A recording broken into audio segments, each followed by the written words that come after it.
Ngayong hapon sa tanan, Mr. Secretary, Majority Floor, and our fellow members of the 19th City Council, ngayong hapon. So, this will be our last session of this year. So, we have a quorum already? Okay.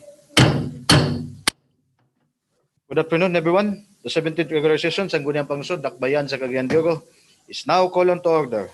Please do stand for our invocation this afternoon. Councilor Roger Jer Abaday. Thank you very much. Mayong hapon Bye-bye. kanimo, Councilor. May we bow down our heads to feel the presence of the Lord. In the name of the Father, and of the Son, and of the Holy Spirit, we thank you, Lord, this beautiful day. Thank you for all the blessings that we receive. And we beg you, Lord, that you forgive us all our sins in thought and in deed. As we serve to you, our people, O Lord, we ask you to lighten our mind with truth, inflame our heart with love, inspire our will with courage, enrich our life with service, sanctify what we are, and order what we shall be. We will also pray to you, Lord, to comfort us, our sufferings, lend the skill to the hands of our healers, and bless the means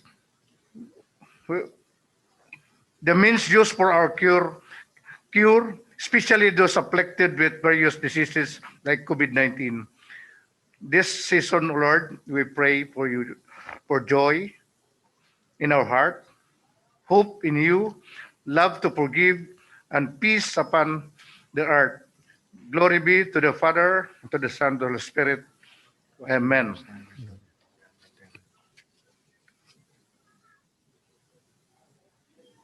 Thank you, Councilor Roger Abaday, and for the singing of our national anthem.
And for the Cagayan de Oro March.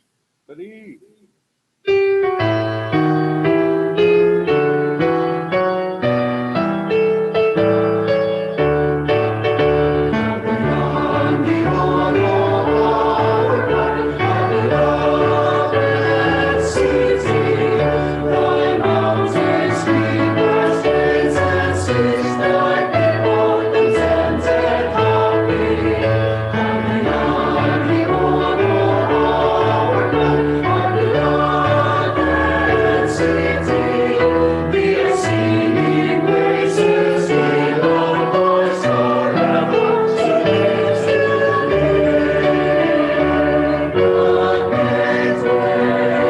To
Okay, good afternoon, everyone. So, welcome to the 70th regular session of the year 2020, our last session this year. So, this afternoon, advance Merry Christmas to everyone. So, later on. Anyway, our Mr. Secretary this afternoon, can you do the roll call, Mr. Arturo de San Miguel? We do have a quorum. Honorable Rene Joaquin VOE, City Vice Mayor and Presiding Officer. For the First District Councilors, Honorable Edna Dahino, Honorable J.R. Pascual, Honorable Roger G. Abaday, Honorable Saldi O. Ocon, Honorable George Isgoking, Honorable Ruben R. Daba, Honorable Lordan G. Swan, Honorable Romeo V. Calizo. For the Second District Councilors, Honorable Joylen Mercedes El Balaba, Honorable Maria Lourdes Isgaani, Honorable Ayan Mark Yunakaya, Honorable Josette G. Magtaas Daba, Honorable Chodolfo Here. Jr., Honorable Enrico Di Salcedo, Honorable Jocelyn B. Rodriguez, Honorable Edgar S. Cabanlas. For the ex-officio members, Honorable Yan Lam Islim, Liga ng mga Barangay President, and Honorable John Michael El Seno, City Ski Federation President. There is quorum, Mr. Presiding Officer. Thank you, Mr. Secretary. So we do have a quorum. This moment, Majority Floor Leader, mayong hapon kanimo, Ayan Mark Kiblat Nakaya. Thank You you, have the Mr. floor, Chairman. Majority Floor. Maayong hapon usab sa imo, Maayong Mr. hapon. Presiding Officer, Vice Mayor Renier Joaquin Velez Kikang Uy, Hapon. and to our colleagues in the council, fellow Cagayanons, friends from the media, maayong hapon usab. Ug I move, Mr. Chairman, to dispense with the reading of the minutes of meeting on December 4, 2020, and to consider the furnishing with copy to every member as the reading itself. Properly moved by the Majority Floor Leader. Any second from the regular members? Seconded. Is there any correction? Is there any? Hearing none. Hearing none. So it is hereby approved since there is no correction of the roll. I likewise move, Mr. Chairman, for the approval of the said minutes of meeting. Second. Moved for its penalty and seconded. On special report portion, Mr. Chairman, we have Councilors Dahino, Gaani, and Ocon. For Councilor Daani, as regards her concern on the water supply problem in the Barangay Patag. On Councilor Gaani, the results of the inquiry that she had on the use of ambulance in Tablon as reported by Councilor Salcedo, and Councilor Rizaldi Ocon on the DPWH projects in the city. Dahino, Gaani, and Dahino, Ocon. Gaani, and Ocon. Okay. Okay. Our first reporter, Councilor Edna Marban Dahino. Mayong hapon kanimo, Konsyala. Our special reporter this afternoon. Mayong hapon. Good afternoon, Mr. Chairman. Good afternoon to my fellow councilors and the one who are in, or those who are in virtual, Mr. Chairman, and of course, ang atong mga friends media at the back. Okay, Mr. Chairman, my report is all about the water district distribution of water. So my office received a communication from one of the residents of Zone 6, Patag, Camp Evangelista, Patag, Cagayan de Oro City, regarding their supply of potable water from COWD, seeking for our help and intervention, Mr. Chairman. Allow me to read in part this message for us to fully understand their predicament, and I quote, concerns. Since August, katapusan wala nami tubig. First reason, upgrading sa new tubo pang-ilisan. Second reason, naagian sa bulldozer na ay leak busa giayo. Tapos, kung magpaaga sila 10 p.m. to 11 p.m. So 1 hour lang, Mr. Chairman. Tapos change na sub sila sa alas 12 midnight to 1 a.m. Lately, Mr. Chairman, nahimo ng 4 a.m. to 5 a.m. ang ilang pagpag-aga sa tubig. Karon wala na joy agas. Pero updated manghatag water bills, Mr. Chairman. Where is justice here? Please help us. Ang ilang Facebook na puno na og complain walay action. Ladies and gentlemen, I can really feel the frustration and agony of the complainant. Imagine they have to be awake at midnight just to have a stock of water. Imagine the hassle. Maayo ra ba og libre? Bayaran baya? Is this the kind of service that the consumer deserves? We all know the importance of water in our daily life. I need not to elaborate on that. I know this is not just a concern of the residents of Patag. There are so many areas in Cagayan de Oro that need similar attention also.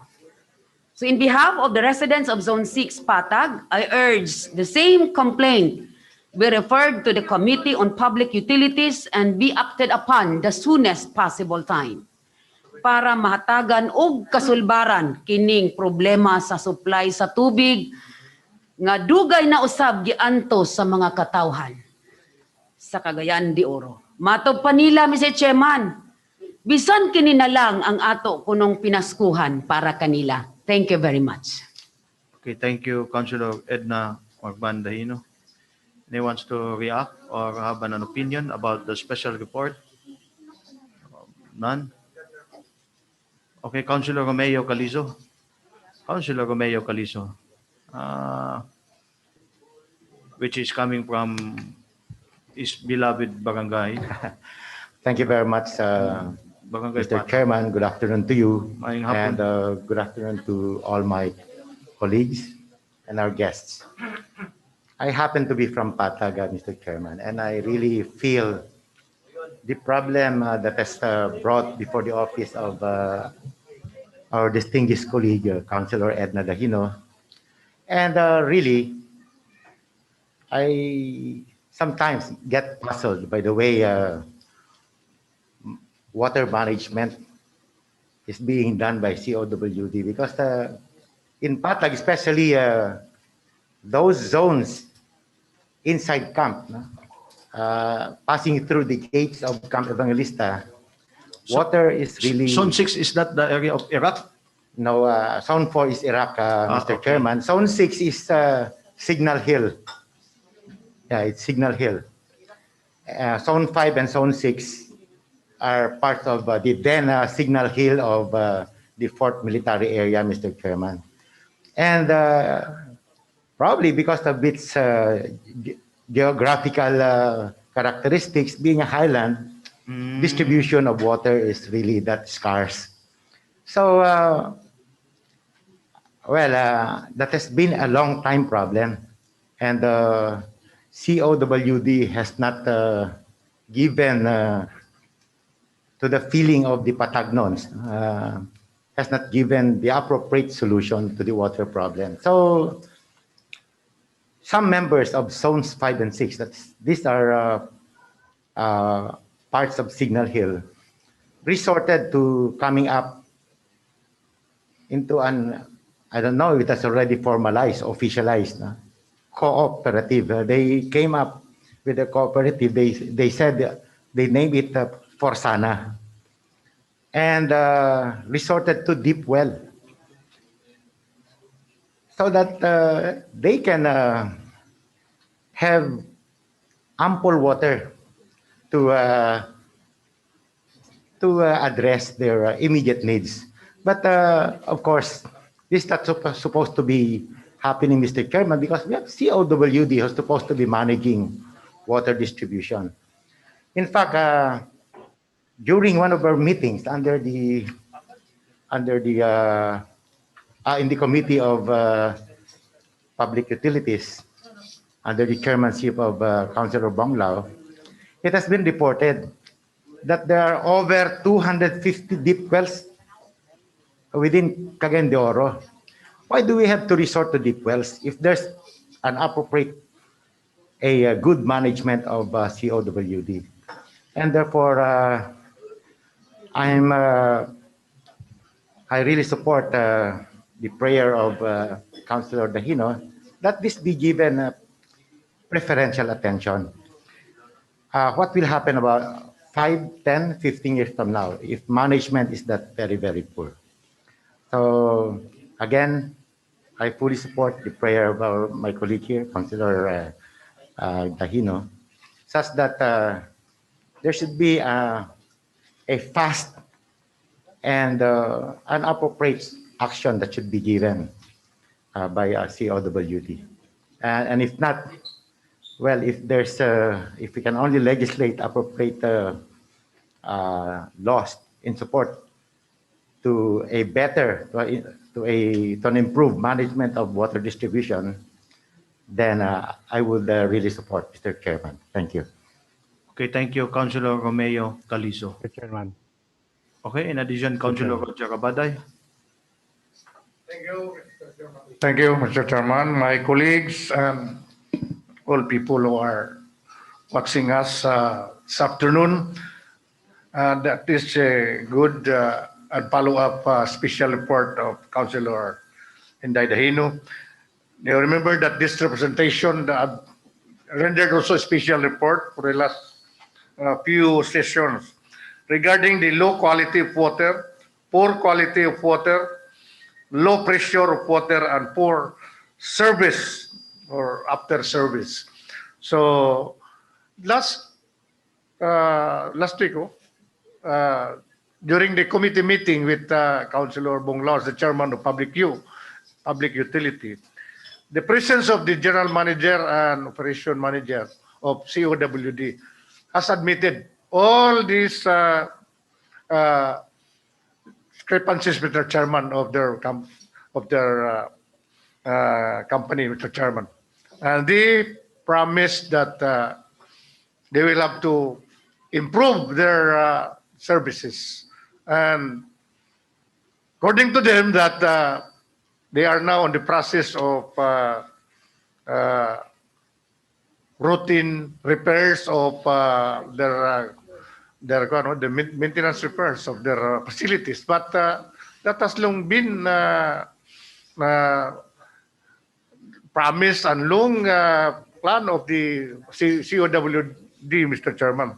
Now, one of my special reporters requested that the two committees, the Committee on Public Utility and Environment, has to conduct an investigation together with some expert, Mr. Chairman, as to so that we will know really what is really the problem of the COWD. Because in the end, we will be the people will be blaming us, Mr. Chairman. The city will be blaming us with their poor performance, Mr. Chairman. So I am reiterating again my request, Mr. Chairman, those two committees that they have to pursue the investigation with regards with the this recurring problem of COWD as far as the service, their services to the people of Cagayan de Oro, Mr. Chairman. Thank you very much. Okay, thank you, Councilor Roger Abaday. So, Mr. Chairman. is there any other wants to? Okay, before the committee chairman on public utilities, Mr. Chairman. call Councilor Enrico Salcedo. You will be the last Councilor Rodolfo Bonglao. Yes, you serve your opinion. Daghang Councilor salamat. Enrico Salcedo, mayong hapon kanimo. Daghang salamat, Mr. Chairman, ug mayong hapon sa tanan. Mr. Chairman, dugay na kini nga problema gani dili lang sa barangay Patag kini nga problema gani apil ko apektado gani ani Mr. Chairman nga ang among lugar diya sa barangay Gusa wa gi tubig unya ang gimo sa lugar pasalamat pud ta sa water district kay ang gimo sa water district nagdala sila og tangke nangatag sila sa mga tao nga katong nay mga connection. Ang uban sa diya, Mr. Chairman, wala pa'y agas, pero sige silang bayad kay instead tubig ang muagas, hangin. Magdagan yapon ang meter. Muna, Mr. Chairman. Ikatulo, kini nga problema, Mr. Chairman, kapitan pa ko anis Gusa, antod nag-city councilor ko 2013, antod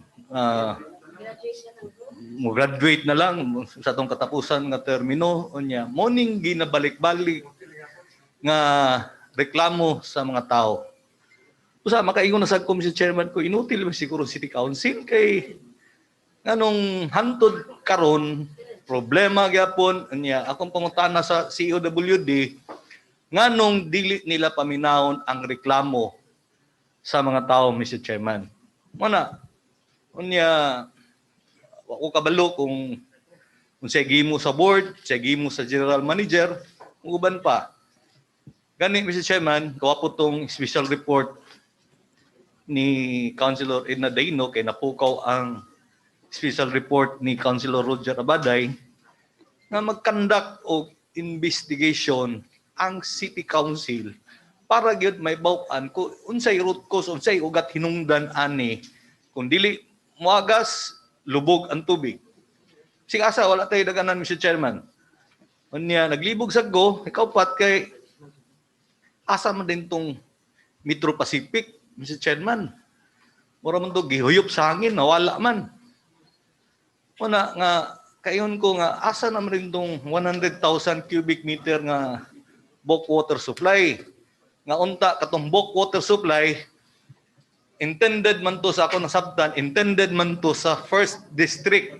Especially ang ingon nila katong nunduman ako sa Metro Pacific, ingon nila ang higher portion daw kuno, especially ang Patag, Bulwa, dili na magka-problema sa supply sa tubig tungod kay nanay Metro Pacific. Hantod karon nanay Metro Pacific gisamot naman noon ang problema, Mr. Chairman. Busa morning panahon, Mr. Chairman, nga mag-conduct yun og investigation ang atong City Council nga labi na gipanguluhan sa atong committee chairman pinakambungan kataos tibok kalibutan si Councilor Bonglao. Mr. Chairman, daghang salamat. Okay. Thank you, Councilor Enrico Salcedo. So, our last, well, there is a reaction coming from the committee chairman of public utilities. So, I think he heard it loudly. Nakadungog kadto Councilor Chodolfo Bonglao. Councilor Chodolfo Bonglao. Thank you, Mr. Yes, sir. Thank you, Mr. Presiding Officer. Good afternoon to my distinguished colleagues and to the people of Cagayan de Oro. Ngayong hapon natong tanan. Pasko na sa bahay. Mr. Chairman, that is supposedly the last committee meeting of the Committee on Public Utilities.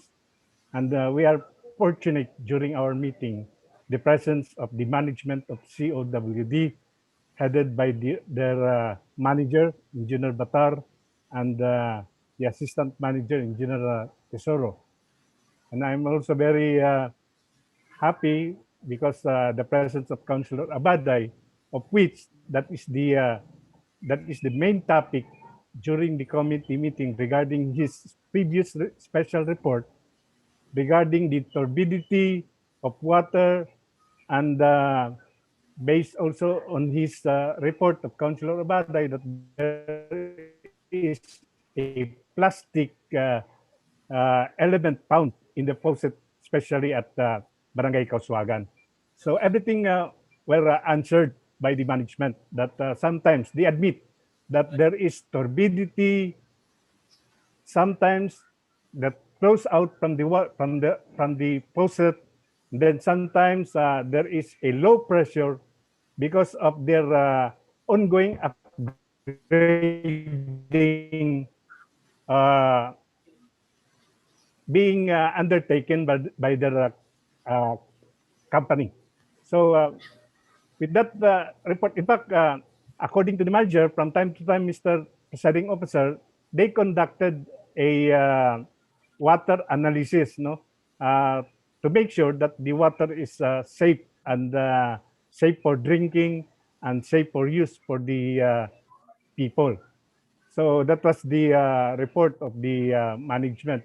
And I'm also happy with the request of the Barangay Council of Barangay Indag, Mr. Chairman, that they passed a resolution addressed to your office, and then your office endorsed it to my committee, regarding their desire to put up their own water system in Barangay Indag.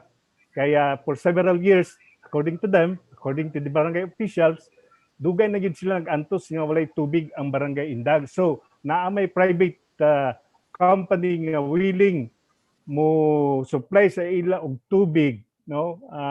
And it could compete with this COWD.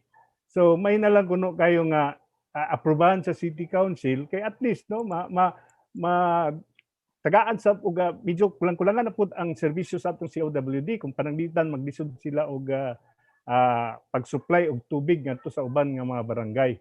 Now, ako lang nag-mention kay at least mao nang gi-take up namo sa among committee meeting. And then one thing also that we have we tackled during our committee meeting, ang problema sa barangay Bayabas nga walay tubig for several months. Sa diyang atong gipaabot sa management outright, no, ila din gi-aksyonan. So karon ang wala na ta nakadawat sa reklamo sa barangay Bayabas kay nagtubod naman ilang tubig according to the COWD. Kini untang reklamo sa barangay Patag kung napasayo lang ni kay since August man ni unta, kung napasayo lang unta ni og hatod sa ato, immediately ato gina siyang aksyonan, tagaan pagay nato og time frame kung kanus agyud nila ma-restore ang problema sa ani nga mga lugar. At least nga makita sa katawhan kung ana ta ka prompt and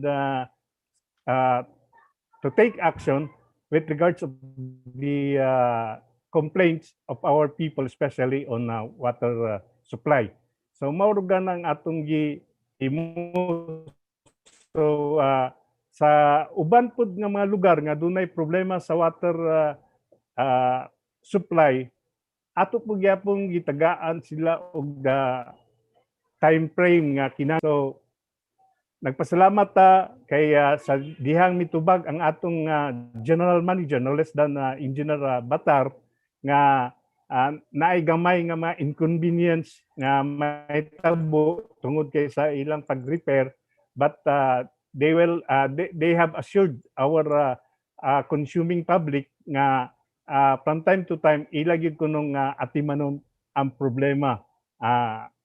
In fact, Councilor Abaday was there during that meeting, Mr. Presiding Officer. But anyway, kanang special report ni Councilor Inday, no, we will take priority. The committee would take priority on that issue so that we can find solution how we could serve best the people of Barangay Patag. Thank you. Okay, thank you, Councilor. Thank you, Councilor, Community Chairman on Public Utilities, Councilor Rodolfo Bonglao. Malipay no, all barangays who have a problem about the water flow. But what about the barangay of Councilor Enrico Salcedo? Councilor Rodolfo Bonglao, you address all the concerns about different barangays, but what about the barangay, the house of Councilor Enrico Salcedo? They address it also, the problem of water supply in Barangay Gusa. Pabor ni Councilor Enrico Salcedo, ako yung gipangutan, ako yung nawala, mayasik na. Na. Okay. Councilor Rodolfo Bonglao. We will include that, Mr. Presiding Officer. We will include that as one of the priority. We will include that, Mr. Presiding Officer, as one of the priority, no? Aside from Barangay Patag. Then we will include so Barangay Patag, Barangay Gusa, and so as Barangay Makasandig. Specifically, the house of Councilor Enrico Salcedo. Oh. Mana ang sa Barangay Makasandig, Mr. Chairman, wala na sila yung problema. Gusa. Gusa na lang kay naulahay man ni nato, wala man ni nato na take up during our committee meeting. So okay. Thank you, Councilor Bonglao. Okay, Councilor Enrico Salcedo. You have a response Kami pang Barangay Gusa. Thank you, Mr. Chairman. Dugay na gina ang dili lang sa balay nato, Mr. Chairman, kundi sa dagan nga portion, Purok 4B and Purok 4A, Purok 4C, o Purok 3 and 3A nga portion, Mr. Chairman, nga wala di tubig diyan dapita. Sabi na sa Purok 3 and 3A, Mr. Chairman. I hope nga ma-take note ni Councilor Bonglao. Ang ako sa Mr. Chairman nga naay source diya sa PD ra gyapon diya gamiton unta kay nakita nako ang source diya sa para sa barangay Indahag pwede pod ipakanaog na nga source, Mr. Chairman, sa barangay Kamamanan ug sa upper portion sa barangay Sagusa kining source diya sa Mapawa kanang kung inyong duman, Mr. Chairman, katong Pilais, Mr. Chairman, kung atong tan-awon dako to unta nga source kung may utilize to siya sa either water district or sa barangay Indag or kinsa ang private nga mo gamit lugar ana nga source, Mr. Chairman, kay gipungtanan nato si Mr. Pilais na pwede ba niya ipagamit niya, pwede daw ko niya ipagamit basta para sa mga tao, Mr. Chairman. Mo lagi na, Mr. Chairman, nga kanang source po diya sa kaya lang po na makita matanaw na to kanang source sa Indag kung asa na gigamit, kung pananglitan pwede ba may bawaan na to pinagi lugar sa committee ni Councilor Bonglao kung mapatawag po niya ang barangay council utro sa barangay Indahag, Mr. Chairman, tungod anang source diya sa Mapawa sa property ni or sa government property mo na, Mr. Chairman, nga kanang gigamit karon ni Mr. Pilais, Mr. Chairman. Thank you. Okay, thank you, Councilor Enrico Salcedo. Well, in response to the problem of water supply in Barangay Gusa, maybe in your committee, Councilor Chodolfo Bonglao, maybe that matter also will be referred it to you about the source of water. There is, okay, about the source of water, to investigate such source. Councilor Chodolfo Bonglao. Yes, Mr. Chairman. Okay. Actually, the private the private company is the G Hydro Corporation, Mr. Presiding Officer. The JE Hydro Corporation.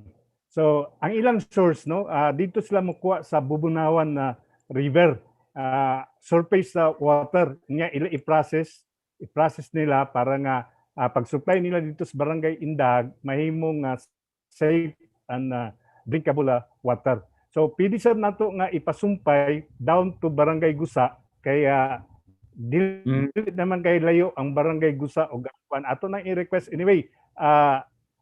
I told the management of GE Hydro Corporation to be present during our plenary or during our regular session so that they could explain how they would serve Barangay Indahag and other nearby barangays the best way possible based on their capacity as a supplier and distributor of water in Barangay Indahag. Okay. So thank you, Councilor Enrico Salcedo. I think your question is answered already. Aksyonan na sa committee ba sa public utilities. So we have to wait. We will have just to wait for, well, maybe for the update of this water concessionaire or new company about this water supplier of the said barangay Indahag and Barangay Gusa at the proper time. Councilor Bonglao, can you update us about this Yes. query? And so as for the special report of Councilor Edna Dahino. So all the concerned barangay who have a problem on water supply or shortage is already addressed by the Committee on Public Utilities. So for the update, about the Barangay Gusa and Barangay Indahag, Councilor Tudolfo Bunglao. And so, thank you for the special report, Councilor Yes, Mr. Edna. Chairman. Our second reporter is Councilor Maria Lourdes Gaani. Mhm. Thank you, Mr. Chair. May hapon ka natong tanan. I'll give a special report on the Tablon ambulance incident. We stand before this august body today to deliver the Health and Health Insurance Committee findings on Kagawad Eric Salcedo's December 7, 2020 special report. This is about the Magnum Radio report aired on December 5, 2020, which assailed the driver of the ambulance assigned at the Tablon Health Center for refusing to transport a vehicular accident victim. The said victim subsequently died. When the city vice mayor referred Kagawad Eric's report to us, we immediately conducted a health committee meeting on December 15, 2020 for this purpose. We even invited concerned personnel from Tablon Health Center, the JRB, GH, DOH, City Health Office, CDRRMD, HRMD, and DILG. Tablon Barangay Chair Billy Kid Ausa and the 4 drivers of the city hospital's patient transport vehicles also attended. During the said committee meeting, we were able to establish the following. First, the relatives of the victim of the vehicular accident did not coordinate with any of the PTV vehicles. This was the declaration of PB Ausa and the driver on duty at the time of the incident, about 4:30 in the morning. 4:30 in the morning. The four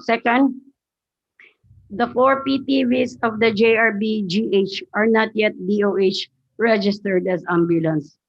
When asked on whether the drivers transport persons who need help during emergencies, they said they had been doing that as part of their jobs. However, PB Ausa said that some drivers are sometimes hesitant to do so due to their lack of proper training required for an ambulance driver. Third, Dr. Lorraine J. Neri, Acting City Health Officer, strongly recommended that the city apply for the DOH accreditation of its PTVs as ambulances. Fourth, the CDRRMD is finalizing the establishment of its satellite office at Tagusan to service the city's eastern barangay. Fifth, the DILG suggested that the LG use 5% calamity fund provision from its external revenue allocation is not meant purely for actual emergencies. It may also be used for capability buildup, like training barangay officials for emergency response. They strongly suggested that the city consider this provision to empower barangays in meeting not only calamities, but emergencies such as vehicular accidents. Next, the committee would be requesting a transcript of the Magnum report over the incident to validate facts and to ensure fair reporting. Last, the JRBGH has met with various stakeholders, barangays, City Health Office, CDRRMD, COCPO, to streamline emergency responses. In fact, the group has drafted a resolution to this effect, which they promised to submit to the committee for appropriate action. We are hopeful that this unfortunate incident would bring positive results. We now see the need to prepare our barangays to respond immediately and capably not only to floods and typhoons, but also to frequent vehicular accidents. We also reiterate our call to our media partners to be circumspect in its reporting. We understand the need to get the news on the air as fast as possible to get people to react to real-time emergencies. But this haste must be tempered by validation of facts and safeguarding other people's reputations. Rest assured that this representation would always promote positive health outcomes for our constituents. Thank you, and please stay safe always. Thank you, and may hapon. Okay, thank you, Councilor Maria Lourdes Serena Gaani, for the update. So the bottom line is the driver is not fit for that response of accident and not informed. Mm. And so as they don't have the certification coming from the DOH about this ambulance, no? So there is a class of the ambulance for the response of cases regarding about in disaster, in responding disasters such like this. Okay, Councilor Enrico Salcedo.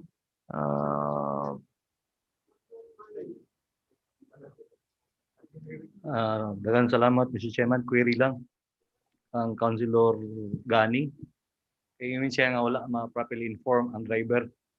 If, Mr. Chairman, na-inform ang driver niya, libog ko kay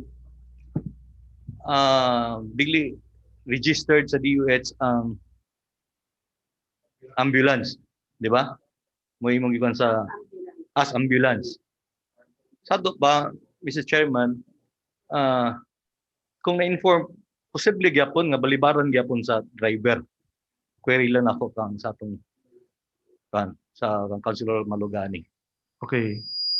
Councilor Maria Lourdes Gaani. There is a query. Actually, the driver claimed na ever since na ang ambulance sa Tablon Health Center, even vehicular accidents, maski unsan nga emergencies, ila ginang gadadon, ila ginang i-transport. For transport lang yun, not for any other reason nga first aid. So ang may tabo adto kato, wala lang gid sila na inform nga naay vehicular accident. Even if ang Tablon ambulance is considered as PTV only, patient transport vehicle, in times of emergencies, ila ginang i-transport ang pasyente. Sato pa, Mr. Chairman, nga katong statement ni Kapitan Ausa o former Barangay Captain Bacaro sa Magnum Radio nga sayop lugar to ang ilang statement kay nag-iman sila nga na-inform nila gibalibaran sila sa driver. Karon ang report sa committee sa law ko, Mr. Chairman, wala ko ka-attend sa committee meeting kay 11th hour na kayo inform nga na ay committee meeting regarding sa atong special report, Mr. Chairman. Ako lang nasayop lugar ang silang Kapitan Ausa ug si Kapitan Bacaro sa ilang statement. Siguro, Mr. Chairman. Conforme ba ka, Councilor Malu, nga nasayop sila? Oo. For the investigation and for the Sorry. updates. Actually, I'm sorry for Councilor Eric na we didn't he was not invited during the committee meeting. Actually, PB Ausa kay we didn't invite Kagawad Bacaro. We only invited PB Ausa. Claim that wala gyud nag-coordinate ang katong wala gid sila na ka-coordinate sa ambulance driver. This yan gi-manifest during sa committee meeting. Kay kung ato magutan Mr. Chairman, mo na nakapugos tag special report adto kay according silang statement sa Magnum Radio nga gibalibaran sila sa driver, Mr. Chairman. At least bawaan na to nga wala gid ay true sa committee ni Councilor Malugani. Thank you, Mr. Chairman. Well, for the conclusion, it depends upon the case. But there is a big difference between ambulance and PTB. So ambulance is certified by the DOH, while the PTB is just for transporting. Councilor, for transporting patient. Pero according sa committee chairman dili man daw kuno sila balibaran kung nag-coordinate lang. At least bawa na to nga willing gyapon ang ambulance for just for transport, not for transport. aiding any or reviving like an ambulance. Okay, Councilor Maria Lourdes Gani, you want to add Thank you, something? Actually, the 4 drivers, they go on shifting 8 hours, 24/7 ang ilang duty sa Tablon Health Center. Claim na ever since wala gid sila nagbalibad basta naa lang yung call. Unfortunately for that incident during December 5, wala sila na inform about the incident. So di gid sila gabalibad. Magina lang gisulti. Thank you. Okay, thank you, Councilor Maria Lourdes Gani. Thank you for the update of that special report.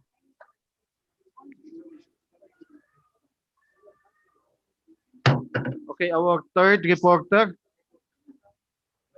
Councilor Saldi Ocon. Mayong hapon kanimo, Councilor Saldi Ocon. You have the floor.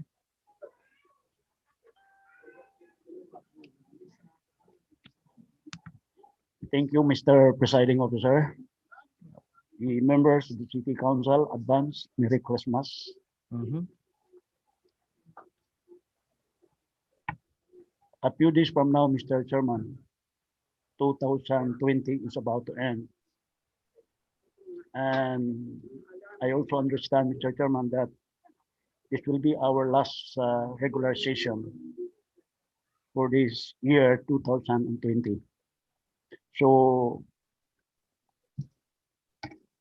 may I have the honor, Mr. Chairman, to report to you and the 9th City Council members headed by you, the Honorable Vice Mayor Rainier Joaquin Kikang B. Hoy,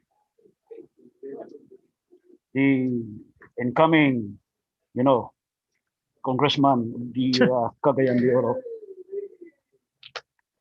Mr. Chairman, these are all the projects implemented by the city government of Cagayan de Oro from 2013 to 2020. The road concreting, Mr. Chairman, almost 139 kilometers from 2013 to 2020, meaning lampas panis Butuan. Kaya I checked the Googles, Cagayan de Oro to Butuan, it's only 111 kilometers, equivalent to 69 miles. So karon ni atay 139 kilometers na humanag yun, so lampas na sa Butuan, Mr. Chairman. Plus another 16,680 kilometers road opening. Mo na ni ang puhon mga kampanya ta sa bukid, ang sunod ng mga kandidato mga kampanya. Di na ta maglibot-libot, Mr. Chairman, sa barangay kay maglusot-lusot na ta. Kunay gipang ablihan ng mga barangay, Mr. Chairman. So di na maproblemahan si Marinday. Then the flood mitigation, Mr. Chairman, about 40,260 kilometers. Muna ni ang atong mga river control from District 1 and District 2. And the various projects, Mr. Chairman, which is include the innovation of different offices. Apil na niini ang atong opisina.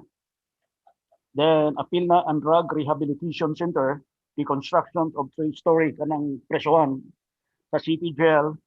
Then for male dormitory, excluding sa babae. Then apil po niini, Mr. Chairman, ang the early childhood care and development. So the school building, Mr. Chairman, about 765 school rooms, elementary and high school, excluding the project of the Congressman Rolando Clarixoy, Mr. Chairman. This is only for the city of Cagayan de Oro project. And the water system, about 66,722,603 ang nagasto mga kaitunan sa city government. Now, I have here a copy, Mr. Chairman. Very timely because as I said earlier, this is our last regular session and we wanted to know all the people of Cagayan de Oro, especially to those who are members. Not all, but we heard that there are some members of the tri-media, especially the broadcast industry, that they are always attacking on our performance because according to them, wag ito ay kahimo din ni Mr. Chairman. Pero ang problema lang kay wag din sila mangayo og dokumento. Now, so I have here, Mr. Chairman, the itemize. I got a copy, the hard copy from the City Engineering's office, Mr. Chairman, from 2013, and 2013 is only one project na nahimo sa atong city government nga gipanguluhan ni Mayor Moreno during the time na siya ang first elected mayor, first term niya. Isa ra ang project na nahimo murag pagsimento sa kanang sa balulang sa Villa Candida. Unsay rason nga nung isa, so kalintan na lang nato to. Kay kabalo sa una unsay ra project, di ba? Okay, now sa 2013, Mr. Chairman, o sa 2014, there are all the projects, all about concreting. Barangay Kanituan, 1.9 million. Another Kanituan, 3.9 million. Patag, 3.5 million. Makasandig, 449,000. Then Guza, 2.9 million. Kauswagan, 5.5 million. Then Sulihon, 5 million.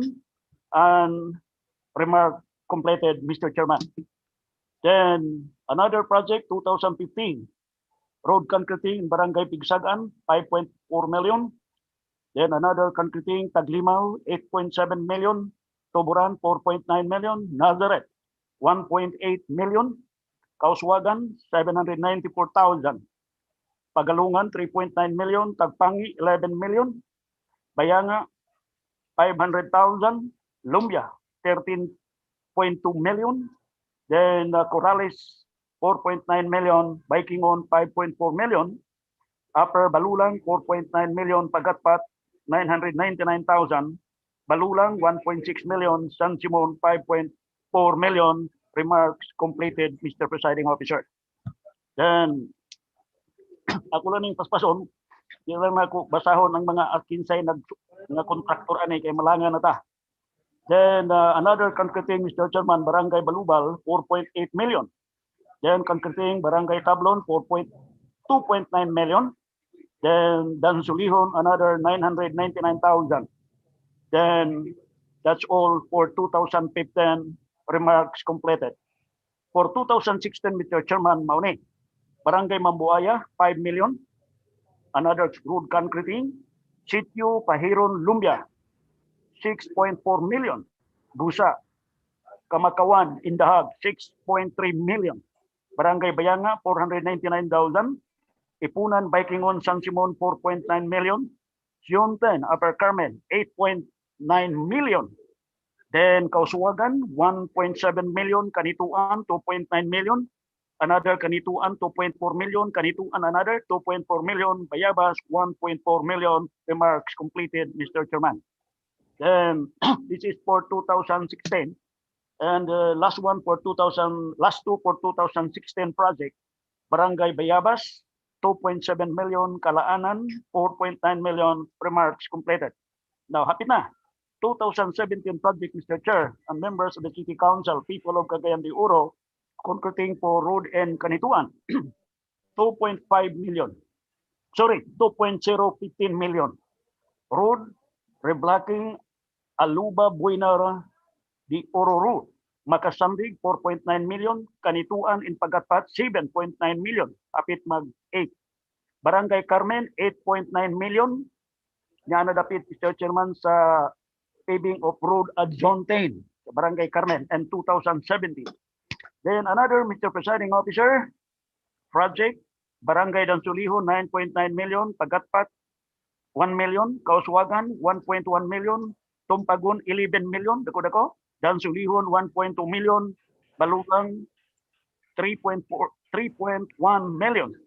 Then Carmen, 1.9 million. Bulua, 9.9 million. Then Tuburan, 4.9 million. Another Tuburan, 11.9 million. Remarks all completed. Then another, Mr. Chair, Barangay Kanituan, 2.4 million. Barangay Pagalungan, 2.9 million. Carmen and Kanituan, 7.9 million. Then Bunbun, 1.9 million. Pagatpat, 2.0 million. Kauswagan, 1.9 million. Balubal, 2.9 million. Kauswagan, 399,899 and 0.94.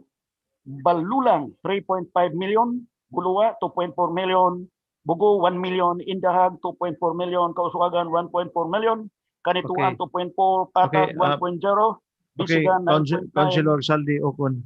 I think that is only first district of Cagayan de Oro. You you have the copy for the first district. I think as I noticed Ay, daghan all din eh. I am not finished yet, sir. okay. So Okay. okay. Then, thank you, sir. Then another, Bisigan is 9.9 million, Carmen 1.4 million, and Bugo 1.9 million. Remarks completed. Then, Barangay Pigsagan, 11 million. Puta ko. Bugo, ni ana, Mr. Chairman, District 2. Bugo is 5.9 million. Balubal, 5.5 million. Tablon, 1.7 million. Makasandig, 1.9 million. Carmen, 1.4 million. Ipunan, 4.9 million. Tignapuluan, 19 million. Tadapitan ni sa concreting paving of Tignapuluan Barangay Road. Then Barangay Pagatpat, 11 million. Pagatpat, another 11 million. Lumbia, 6.3 million. North D. Makahalar, Kamamanan, District 1 ni Mr. Chair, District 2, 1.8 million. Then Tablon, District 2, 1.7 million. Kauswagan, 1.2 million. Pagatpat, 2.4 million. Tignapuluan, 999,000. Tablon, First District, 1.9 million. Epis Catanico, Second District, 2.9 million. Remarks, all completed, Mr. Presiding Officer. Apit na, kami na lang yung kayo. Para nga madunggan kini sa mga tao nga ato pong pasalamatan mga igsuon, Mr. Chairman, ang ato pong ang 19 Council, nga 17, 19 Council, nga gipanguluhan ni Vice Mayor Kikang Oy, nga I believe, Mr. Chairman, that this specific project would not be prosper without the concurrence from among the members of the 19 Council. So thank you very much, Yana. So ni apa? So Kauswagan in Bunbon, 7.9 million, Pagatpat 9 million, Lumbia, na Pagatpat another 5 million, then remark completed. Ongoing, Mr. Chairman, niya na. Barangay Nazaret, 11 million. Taglimaw, 11 million, ongoing Japon. Bulua, 1.4 million, and for 2018. Then, sorry. Tagpangi, 1.9 million. Pagalungan, 1.4 million. Carmen, 2.4. Dansulihon, 5.9. Bisigan, 2.9. Tumpagon, 999,000. Then remarks completed tanan dinig. Na isa dinhi suspended.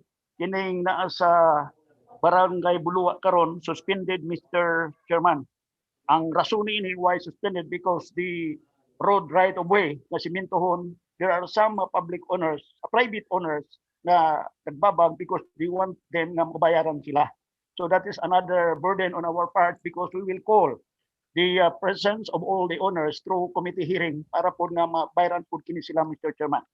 Then another, for 2018, Barangay Tagpangi, 1.9 million, Pagalungan, 1.4, Carmen, 2.4, Dansulihon, 5.9, Bisigan, 2.9, Tumpagon, 999,000 completed.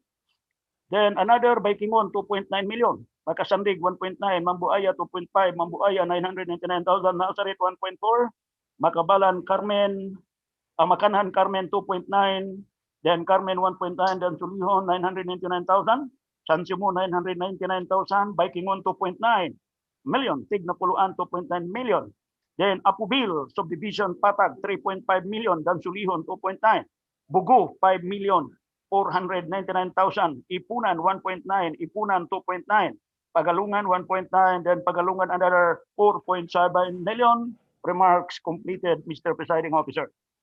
Then Barangay Bugo, 2.4 million. Dan Sulihon, 9.9 million. San Simon, 2.5.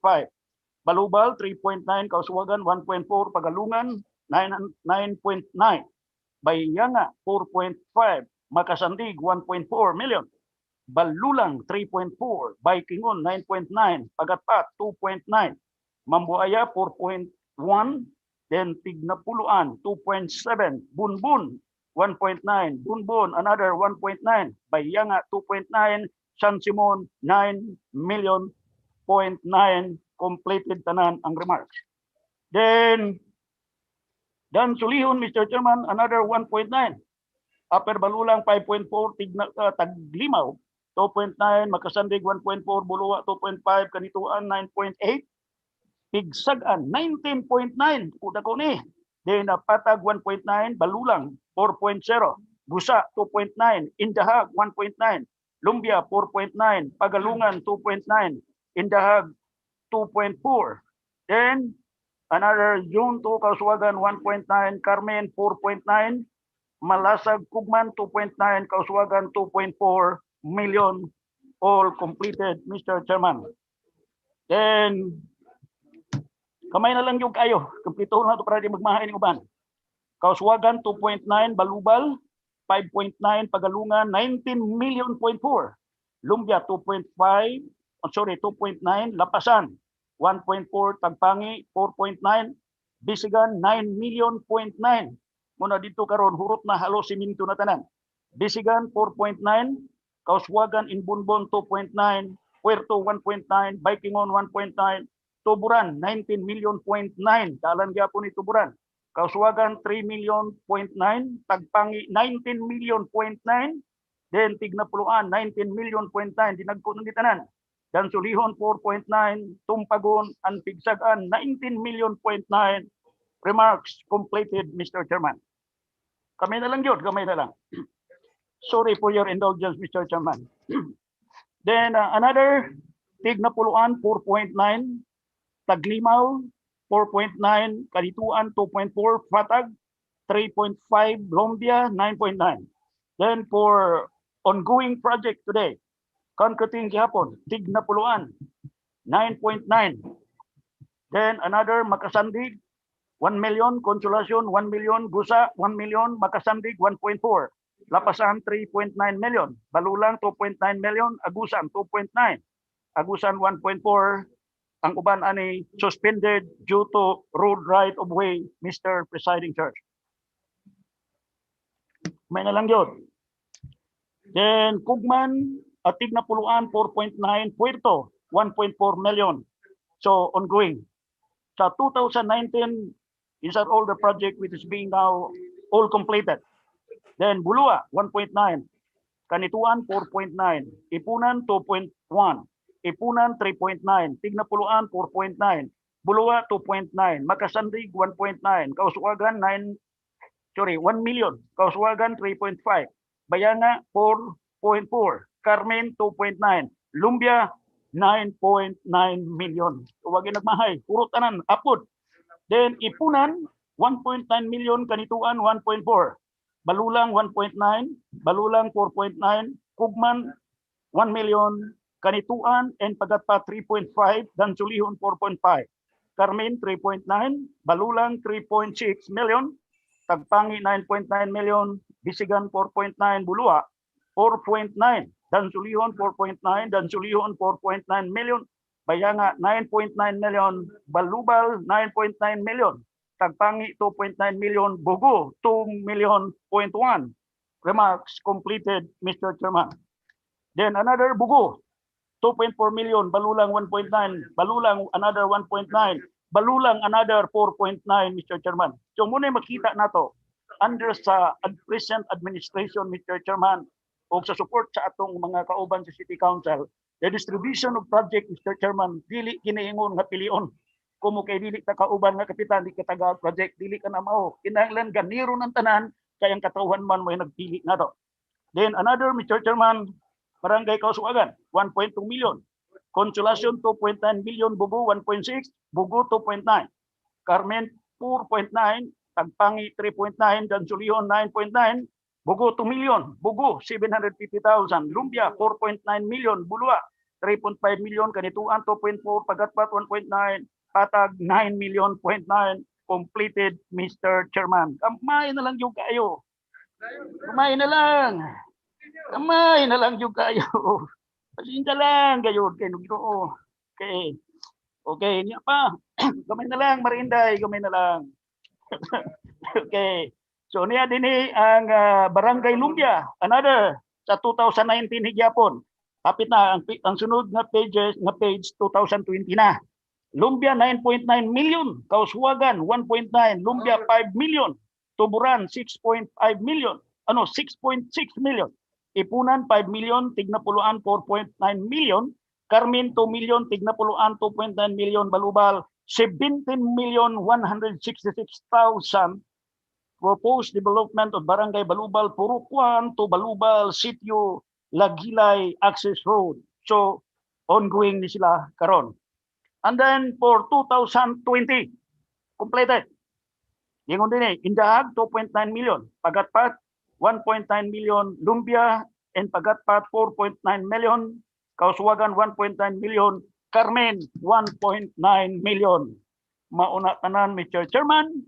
Tapos, and the total cost of all the projects from 2013 to 2020 amounting to 5 billion 313 million 653,227 and 22 centavos. So these are all the total cost of the project, Mr. Presiding Officer, under the Moreno administration and the support of the 17 and 19 Council. Papagilabot ang 2001, 2021, and 2022 half year. Thank you very much and more power to you all. Thank you.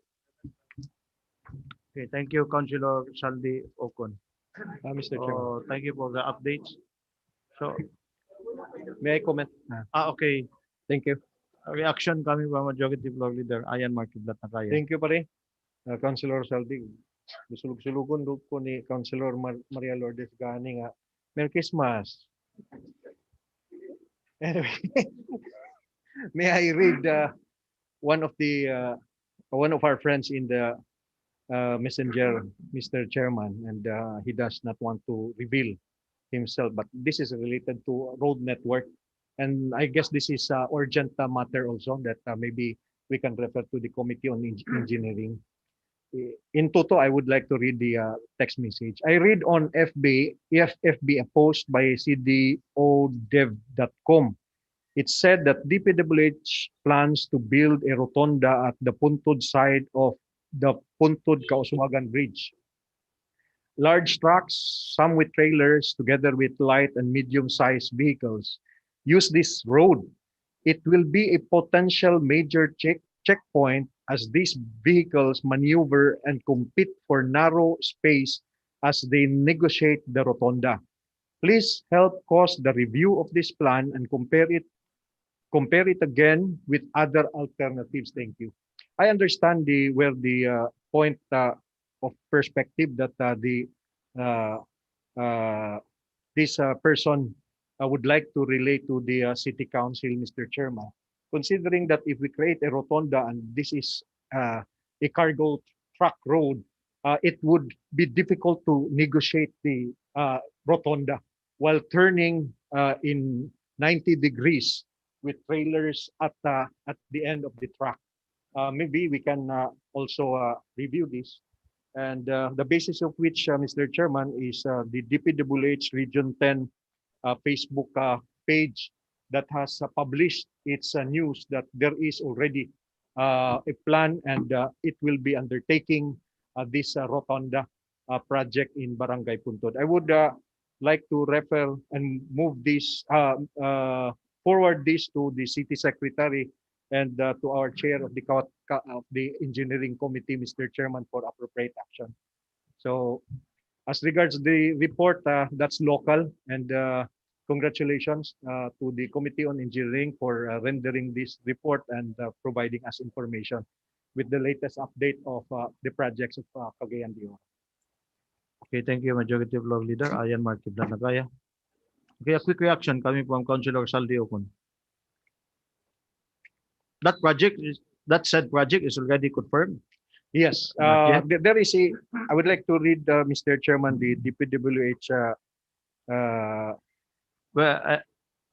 Before that, Majority Floor Leader. Okay, Councilor Saldi Ocon wants to. Thank you comment. very much for that Majority bringing this matter, Mr. Majority Floor. Please forward to me the text because hopefully by 2021, that would be our first priority during our committee meeting, Mr. Chairman. We will call up also the attention of Region 10 DPWH pertaining to that matter. Thank you. Okay. May I read, Mr. Chairman, the report of DPWH? Actually, if I may, Okay. Okay. The page mismo sa atong DPWH. Phase 1 of the CDO Coastal Road nears completion. Phase 2 proposed. The phase 1 of the Cagayan de Oro Coastal Road, stretching 17.95 km from Barangay Gusa in Cagayan de Oro City to Barangay Igpit, Upol in Misamis Oriental, is nearing completion with remaining ongoing civil works in Puntod CDO section. The remaining works involve the construction of a rotonda that would connect to Cagayan de Oro's third bridge and to the remaining road section in the vicinity of the Philippine Ports Authority. In other words, the rotonda will be constructed in Barangay Puntod. So if long and wide road for the trailers, for the heavy equipment trucks will be provided, that's okay. Rotonda is good for road networking, Mr. Chairman. But if it is a narrow road, problema gina. Maglisod ug liko. Dagko na ra bang mga truck karon. So again, I will forward this, Mr. Chairman, to the chair of the Committee on Engineering and our secretary of the council. I have already forwarded the first message, Mr. Chairman. Okay. So thank you for the update, Councilor Saldi Okun, on the Committee on Infrastructure or different or various projects, infrastructure projects in Cagayan de Oro. So that matter majority, I think it is already heard by Councilor Saldi Okun. Okay. Thank you. Okay. Our orders of the day, Majority Floor Leader. Thank you, Mr. We are. Chairman. We proceed to item number 1, 2, 3, and 4, omnibus motion for having similar subject matter. 1, proposed resolution number 2020-272, returning to the Barangay Council of Barangay number 1, the city, its ordinance number 03 series of 2020. 2, proposed resolution number 2020-273, returning to the Barangay Council of Barangay number 6, the city, its ordinance number 02 series of 2020. 3, a proposed resolution number 2020-274, returning to the Barangay Council of Barangay number 22, the city, its ordinance number 02 series of 2020. 4, proposed resolution number 2020-275, returning to the Barangay Council of Barangay number 23, the city, its ordinance number 20-10-003 series of 2020, covering the respective supplemental budgets for calendar year 2020 with the respective estimated incomes, with the information that said ordinances are operative in their entirety. Move for the approval of the said items, Mr. Chairman, 1, 2, 3, and 4. Properly moved by the majority floor and seconded. Objection. Hearing none. Second. Resolution number 2020-272. Resolution number 2020-273. Resolution number 2020-274. Resolution number 2020-275. There is no objection. It is hereby approved. Move to dispense second final reading. Dispense for its finality. Seconded. Omnibus motion for items 5 and 7 with the same subject matter, Mr. Chairman. 5, proposed resolution number 2020-276, returning to the Barangay Council of Barangay number 6, the city, its ordinance number 001 series of 2020, covering its annual budget. 6, proposed resolution number 2020-277, returning to the Sangguniang Kabataan of Barangay Gusa, the city, its resolution number 003 series of 2020, covering the respective annual budgets for calendar 2020 with their respective estimated incomes, with the information that said ordinances are operative in their entirety. Move for the approval of items 5 and 6, Mr. Chairman. Properly moved by the majority floor. Seconded. Objection. None. Resolution number 2020-276. Resolution number 2020-277 is hereby approved. Move to dispense second final reading. Dispense. Seconded. Number 7 is proposed ordinance number 2020-204, authorizing the Notable City Mayor Oscar S. Moreno to enter into and sign the memorandum of undertaking (MOU) with the Department of Public Works and Highways (DPWH), Cagayan de Oro City, 2nd District Engineering Office, represented by OIC District Engineer Gabriel L. Ginitaran, covering the implementation of the herein farm to market road projects in the 2nd District of the city, under the terms and conditions stipulated in the MOU hereto attached, and for this purpose appropriating the sum of 2,500,000 pesos from the item Special Programs Projects, upgrading, concreting of farm to market road LGU equity under the Agricultural Productivity Office, APO, in the 2020 annual budget to be made available for the city's 10% counterpart fund, therefore to wit.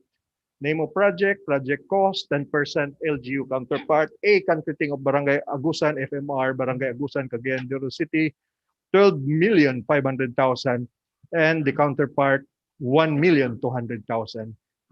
B, concreting of Barangay Balubal, FMR, Barangay Balubal, Cagayan de Oro City, 12,500,000 pesos. LGU counterpart, 1.3 million pesos. Move for its approval, Mr. Chairman. Properly moved by the majority floor. Seconded. Objection. Objection. Hearing none. Ordinance number 2020-204 is hereby approved. Move to dispense second and final reading. Dispense. Seconded. Number 8 is proposed ordinance number 2020-205, authorizing the Honorable City Mayor Oscar S. Moreno to enter into and sign the Memorandum of Agreement, MOA, with the Kugon United Market Vendors Credit Cooperative, represented by Engineer Franklin T. Dagkuta, covering the city's loan assistance to the latter in the amount of 1 million pesos, subject to the terms and conditions stipulated in the MOA attached thereto. Move for its approval, Mr. Chairman. Properly moved. Seconded. Objection. Objection. Query, Mr. Presiding Officer. Okay. Query Councilor lang. Abaday. Thank you, Mr. Chairman. I would like to ask the proponent of this ordinance, Mr. Chairman, the granting, asking for loan. I'm not against with this, but just for clarification, where is the source of fund that the city would extend to this cooperative? Now, we noticed that during this 2020 budget, 2020 collection, the CED has not reached the quota, no? 35%, or only collection in the income out of 800,000, 300 million. So we did not catch up with the expected collection for this year. And in fact, our total collection goes down, Mr. Chairman. We have not, I do not know for the last quarter, this last quarter. Hence, the city of Cagayan de Oro now is applying for loan for 1 billion because of to augment our income or sources for 2021. Now here comes this city will allow this cooperative to grant loan. Do we have enough money for this purpose, Mr. Chairman? I would like to ask the proponent if the city has the capacity to extend this loan, Mr. Chairman, to the said or cooperative. May Okay, majority floor leader.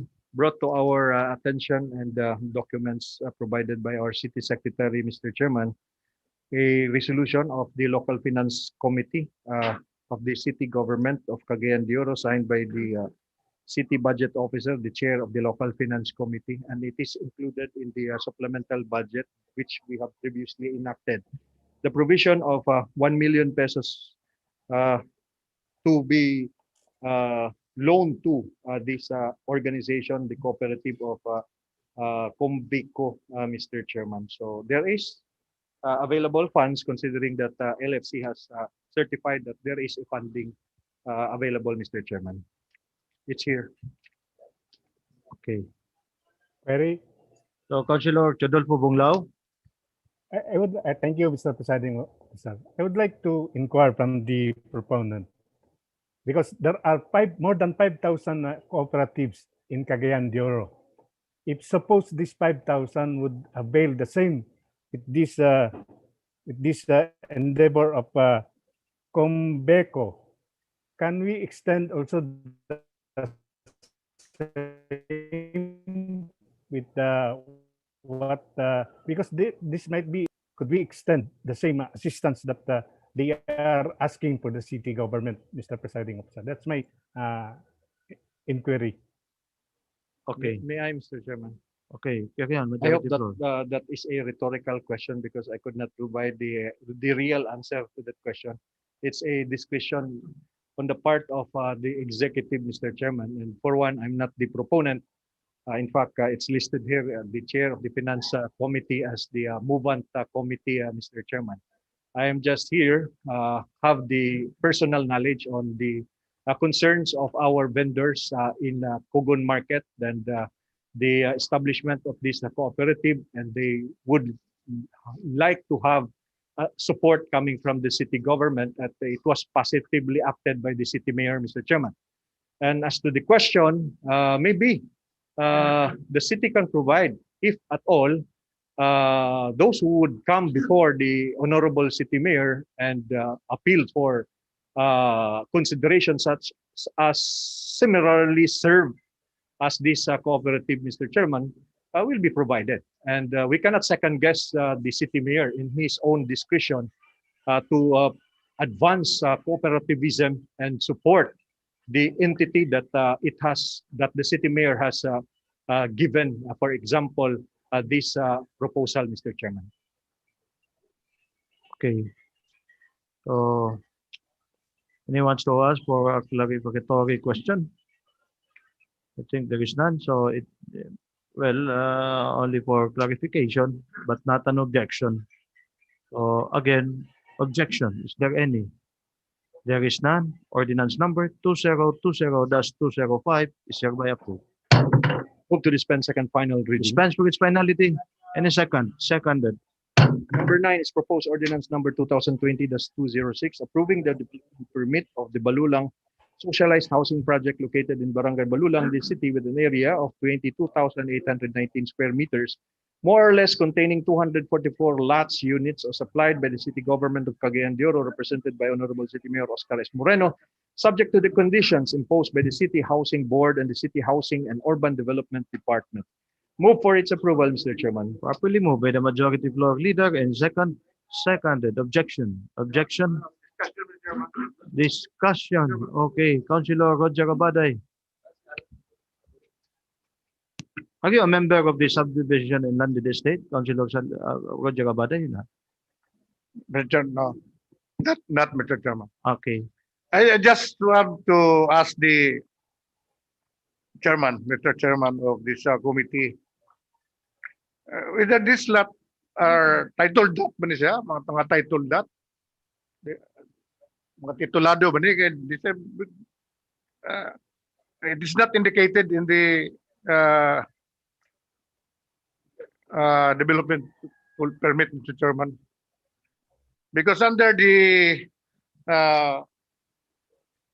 BP 222, the implementing rules and regulation, the TCT or OCT should be attached with the chairman for the application. Although this is the city project, Mr. Chairman, but we have to question our own government.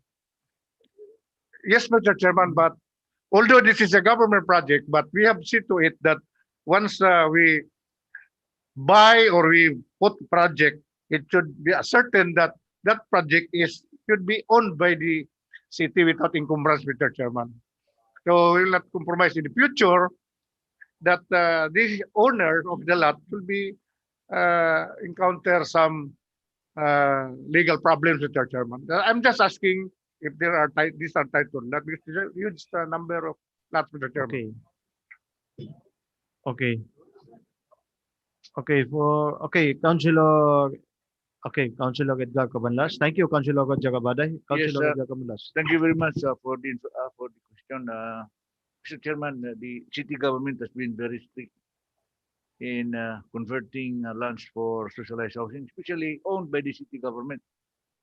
Kung kita kaning meticulous kita sa mga ownership titles like that. So this is a title property and yes, acquired by the city, and this is for our socialized housing program in Balulang. Thank you very much, Minister. Okay, thank you, Councilor Edgar Cabanlas. I think it is already clear for the query question about Councilor Roger Cabaday. So again, there is a pending proposed ordinance to approve to. Objection, is there any? Objection, is there any? There is none. Ordinance number 2020-206 is hereby approved. Move to dispense second final reading. Dispense with its finality and seconded. Number 10 is proposed ordinance number 2020-207, authorizing the Honorable City Mayor Oscar S. Moreno to engage into or apply for the term loan facility of the Land Bank of the Philippines in the amount of 1 billion pesos to finance the following priority projects: loan purpose, redevelopment of Bulunsiri Memorial Park, loan term 10 years, amount 400 million pesos. B, completion of 5-story city library and school building with basement parking, loan term 10 years, amount 400 million pesos. C, loan purpose, completion of Cagayan de Oro City Hospital, Lumbia Annex and Tablon Annex, including fencing, loan term 10 years, amount 200 million pesos.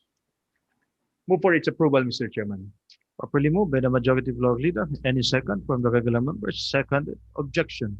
Objection, is there any? There is none. Mr. Chair, Okay, Councilor Discussion. Norton. Okay, thank you, Mr. Chair. So I'm not against this ordinance. In fact, I am going to vote yes, but I was just wondering why we did not include any allotment for flood projects, or perhaps allocate a little bit for flood control projects. okay. Well, there is no, well, I think it is already included in the general budget for calendar year 2021. It's already addressed there, but this could be a specific project. May I, Program. Mr. Chairman? In addition, okay, majority floor leader, Ayan Markib Nagaya.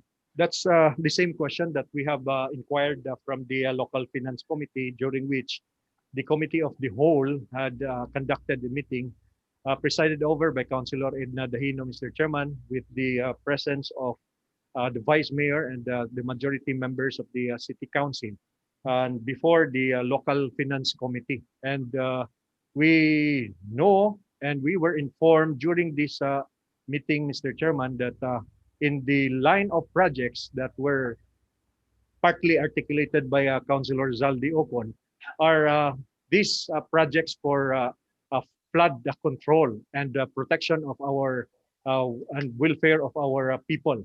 And during the meeting with the city mayor, also Mr. Chairman, Mr. Presiding Officer, he also informed us that there is an ongoing fund allocation and implementation of these flood control projects, which has been for a time being implemented by DPWH. And in fact, we can see that there are already progress in these projects for flood control in the areas of Agura, Bitanag to Agura, then Kauswagan to Bulwa, and going interior Barangay Kauswagan, Mr. Chairman.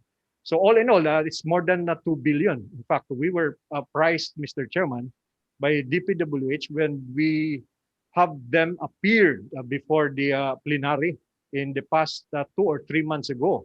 The presentation was this flood control projects.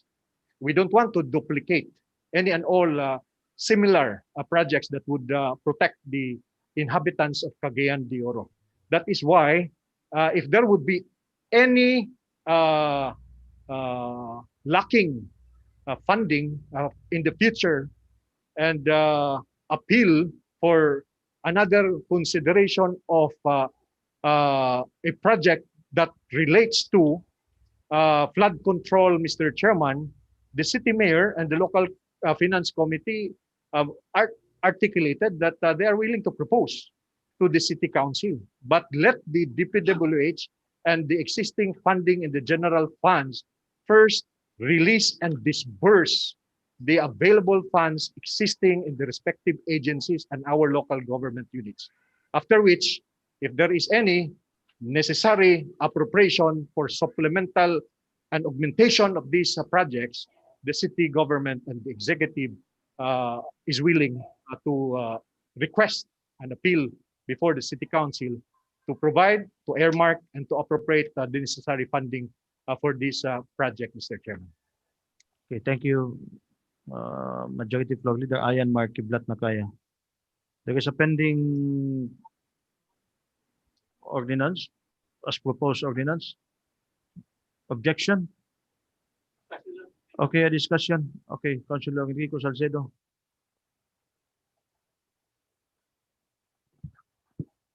Thank you, Mr. Chairman. Suggestion lang ako, Mr. Chairman, regarding sa development sa city cemetery, especially nga natong Vice Chairman, si Councilor Ed Cabanlas, nga ma-propose ba niya kay ang sa board mong good, Mr. Chairman, ang proposal sa board is 6,000 ang burial fee. 6,000. Pwede ba, Mr. Chairman, nga maubos-ubusan sa ang burial fee nga 6,000? Second, gwapo man nga proposal ang redevelopment, Mr. Chairman, pero nakasentro lang sa kining public cemetery, labi na sa contamination sa formalin. How about Mr. Chairman sa mga private cemetery? Unsa man ang plano especially sa subdivision and landed estate kay moagi man ni ang atong private cemetery sa subdivision and landed estate, Mr. Chairman. Gani gipuntahan ako kang Miss Sul Busqueda, ang Ma'am Sul, nga kung mabuhatan sa ordinance, Mr. Chairman, nga pag-apply sa mga private cemetery, nabud sila giya gabayan, Mr. Chairman, para makontrol po nato ang contamination sa formalin, Mr. Chairman. Thank you. So, thank you, Councilor Enrico Salcedo. Okay, Councilor Edgar Cabanlas. Well, thank you very much. it will be Chairman, directed to the Vice Chairman. I am the He Vice mentioned Chairman, but specifically. 15 of us. I was appointed around 3 years ago.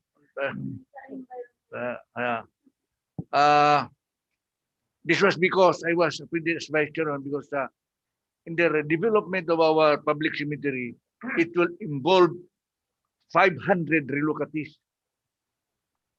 People who are living inside the cemetery, how we will transfer them and relocate them. That's why I was there appointed to see to it that everybody will be accommodated. So muna ang problema nato diya, kanang mga tao nga nagpuyo diya, grabe kadaghan. Nga na sila mas pansyon kapuyo. Kanang mga pamilya diya. All of the word by meaning hope, pag-asa, paglaom, di ba? Yes. So many. That's why it's very gigantic task. Now, with regards to the fees, the task force that was created will submit to the city council the rate of the fees. Tanan. Mag-submit kita din sa rate sa fees. Gigan sa tanan. We will approve that.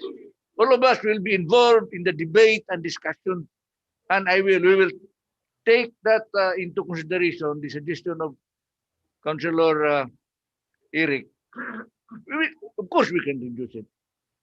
Of course we can do it. But let us wait until at the proper time to discuss this, because this will be submitted to us for our approval before it can be implemented. Thank you very much, Mr. Chairman. About the rate.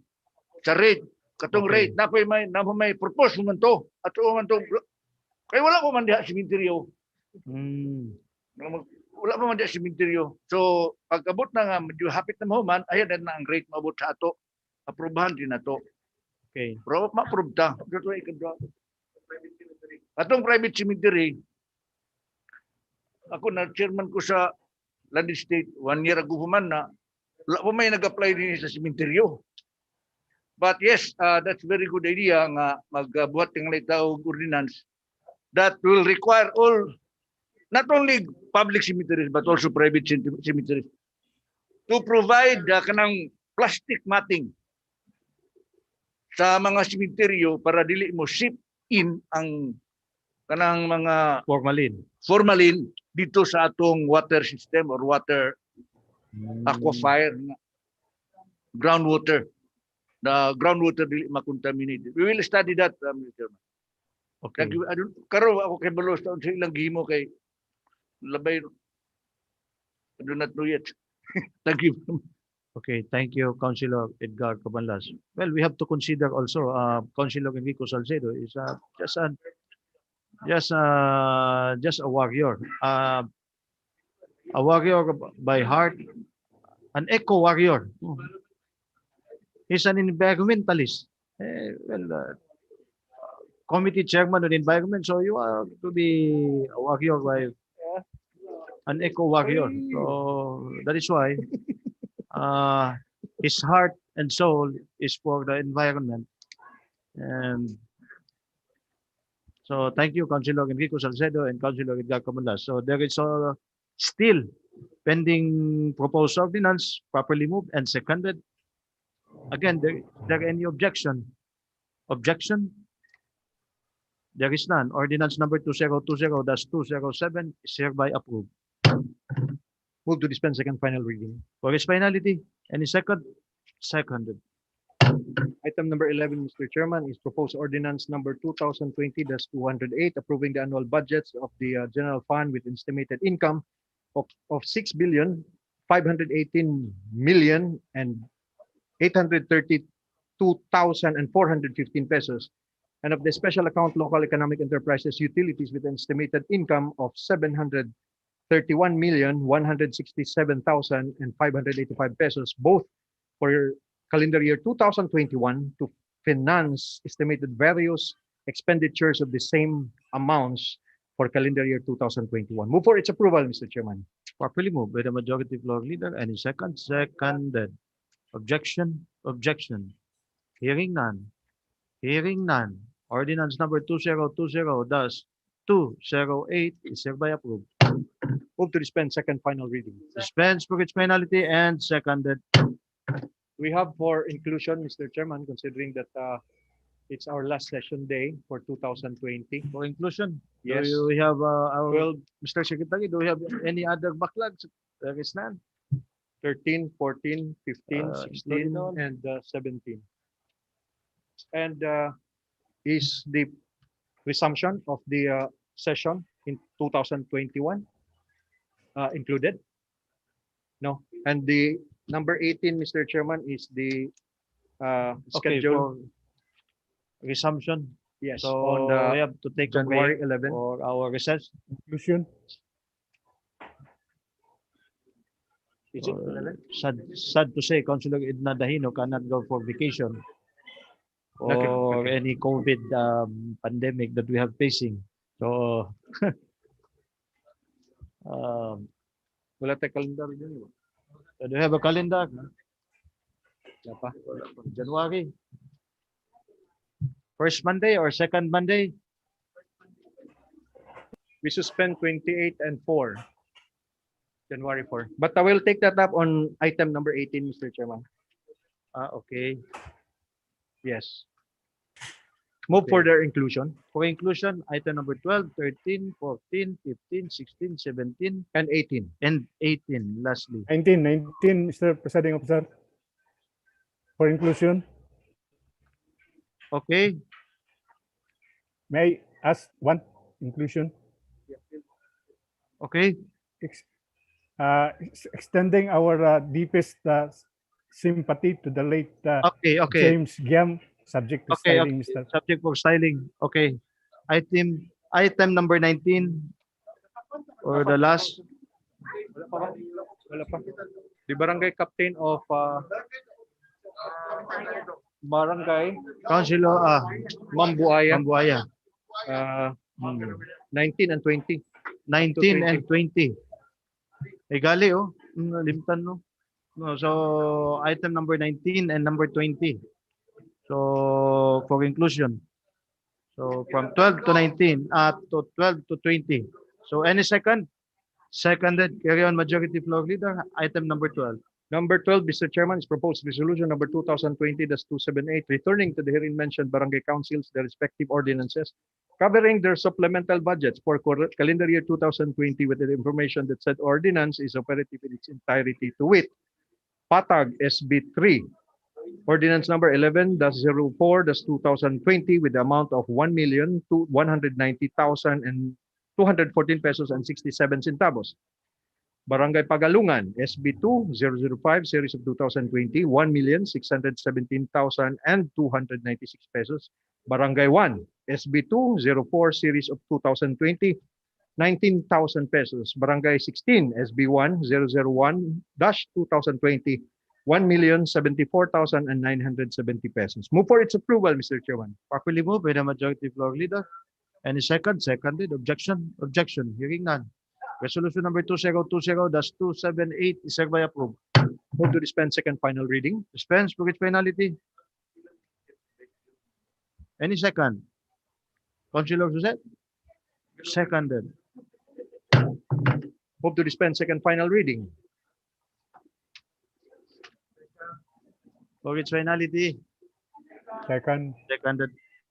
Number 13 is proposed ordinance number 2020-209, authorizing the Honorable City Mayor Oscar S. Moreno to enter into and sign the Memorandum of Agreement with the Bureau of Fisheries and Aquatic Resources, BFAR, covering the provision of fiberglass reinforced plastic boats to the fisher folk beneficiaries of the FB Pagbabago Livelihood Development Program under the targeted actions to reduce poverty and generate economic transformation in the fishery sector program, including fishing gears and aquaponic project under the terms and conditions stipulated in the MOA hereto attached. Move for its approval, Mr. Chairman. Properly moved by the Majority Floor.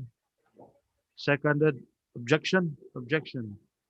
Hearing none. Ordinance number 2020-209 is hereby approved. Move to dispense second final reading. Dispense. Seconded. 14 is proposed ordinance number 2020-210, authorizing the Honorable City Mayor Oscar S. Moreno to enter into and sign the Memorandum of Agreement with the Cagayan de Oro Food Processors Association, covering the respective undertakings of the parties to promote agricultural-based and processed food products at its display area at the EWTPM Bulwa, the city, under the terms and conditions stipulated in the MOA hereto attached. Move for its approval, Mr. Chairman. Properly moved. Seconded. Objection? Objection? None. Ordinance number 2020-210 is hereby approved. Move to dispense second final reading. Dispense. Seconded. 15 is proposed ordinance number 2020-211, approving the development permit of Prima La Mirande subdivision located in Barangay Lumbia as applied for the communities Cagayan Incorporated, subject to the conditions imposed by the City Engineer's Office and should. Move for its approval, Mr. Chairman. Properly moved by the Majority Floor. Any second? Second. Objection? Objection? Hearing none. Ordinance number 2020-211 is hereby approved. Move to dispense second final reading. Dispense for its finality. Seconded. Item 16 is proposed ordinance number 2020-212, approving the development permit na Buna Lumbia subdivision located in Barangay Lumbia, applied for by the Jandorf Ventures Incorporated, subject to the conditions imposed by the City Engineer's Office and should. Move for its approval, Mr. Chairman. Properly moved. Seconded. Objection? Objection? Ordinance number 2020-212 is hereby approved. Move to dispense second final reading. Dispense for its finality. Seconded.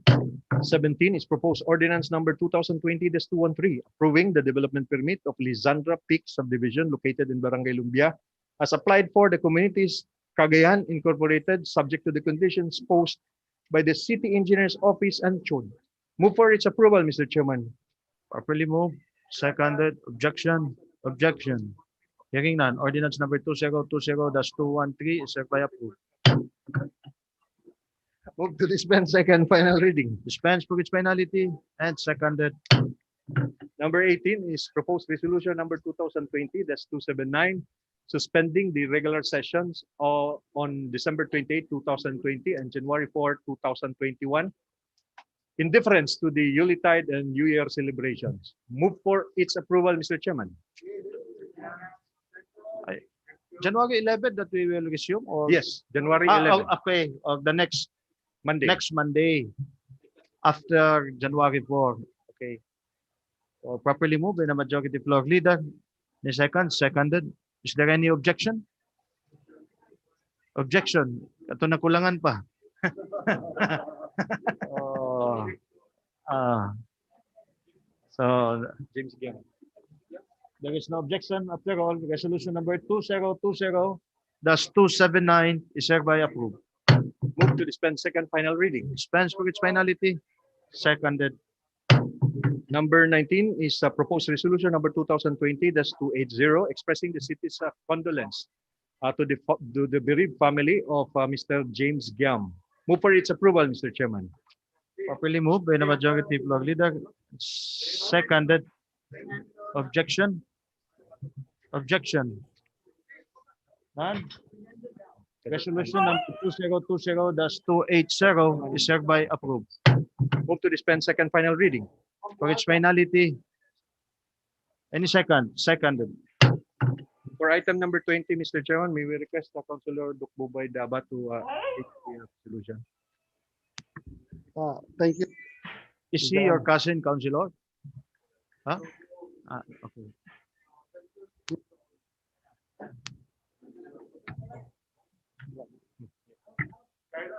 Dili Thank mo you so kanta, ha? much, Mr. Chair. I would like to have a postal condolence of family Fernando Daog of Barangay Mambuaya, Mr. Chair. Thank you. Properly moved. From all of us. Properly moved by Councilor Ruben Daba. Any second? Seconded. Objection. Objection.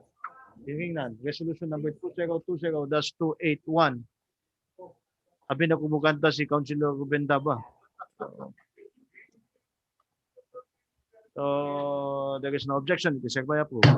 Move to dispense second final reading. Dispense for its finality and seconded. There being no other pending, Mr. Chairman, move to adjourn. Session Merry adjourned. Christmas. Merry Christmas sa tanan. Ha? Oh, kanan mo?